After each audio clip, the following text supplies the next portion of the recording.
ഭർത്താവിൻ്റെ ഭീകരരൂപം, രാക്ഷസരൂപം കണ്ട് ലളിതയ്ക്ക് വളരെ വ്യസനം തോന്നി.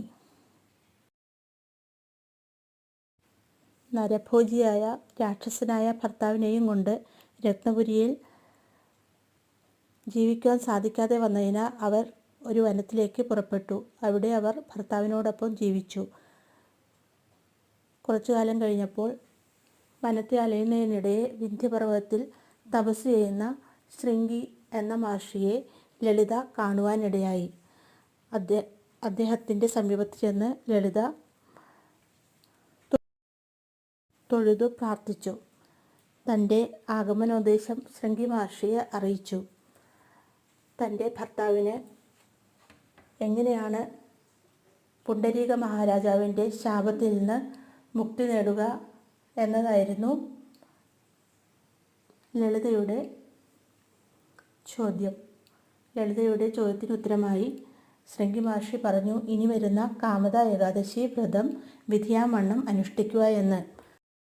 മഹർഷിയുടെ നിർദ്ദേശമനുസരിച്ച് ലളിത വിധിയാവണ്ണം കാമദ ഏകാദശി വ്രതം അനുഷ്ഠിക്കുകയും പിറ്റേന്ന്, അതായത് ദ്വാദശി ദിവസം ബ്രാഹ്മണന്മാരോടും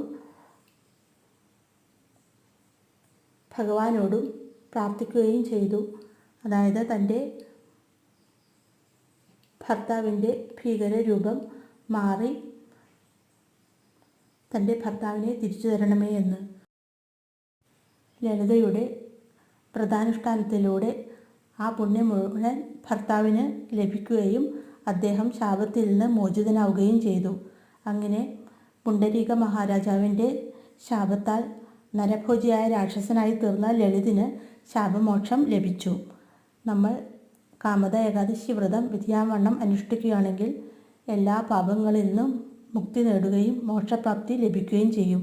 മാത്രമല്ല, ലളിതയ്ക്ക് തൻ്റെ ആഗ്രഹം നിറവേറ്റി കൊടുത്തതുപോലെ നമ്മുടെ എല്ലാ ആഗ്രഹങ്ങളും പൂർണ്ണമായും നിറവേറ്റി തരുവാനായി കാമദ ഏകാദശി വ്രതത്തിലൂടെ സാധിക്കും.